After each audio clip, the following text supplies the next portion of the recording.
Three countries have now extended offers of asylum to Edward Snowden, the man behind the NSA leaks. Bolivia just added its name to the list today. The country's president called it a fair protest after European countries restricted Snowden's flight this week out of concern that he was on board.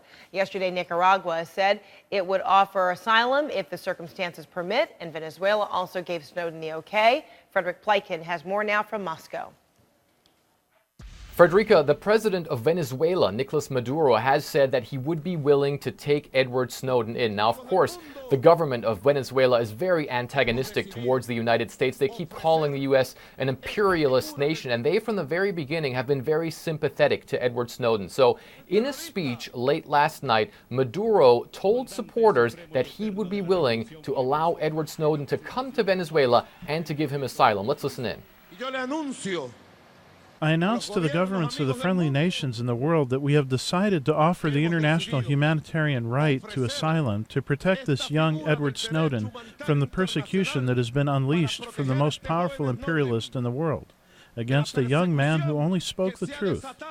Now, Venezuela, of course, is one of the few countries that are willing to give Edward Snowden asylum, and it certainly looks as though there might be some sort of light at the end of the tunnel to this whole saga. Another country that's now come out and said they might be willing to let him in is Nicaragua. We're still waiting to see whether or not they actually firm that up. Otherwise, though, most countries that he's applied to have already said they're not going to let him in either on technical grounds or on merit. So at this point in time, it seems as though Venezuela might be his best bet. The big question is now logistics. When can all of that happen? That's still totally up in the air. And how? Is he going to take a commercial flight, possibly here from Russia to Cuba and then to Caracas, Venezuela? The next flight would leave sometime around noon tomorrow local time. So we'll wait and see whether or not he's going to be on that flight, whether or not he's also going to have the necessary travel documents, because we also know that the United States has revoked his passport.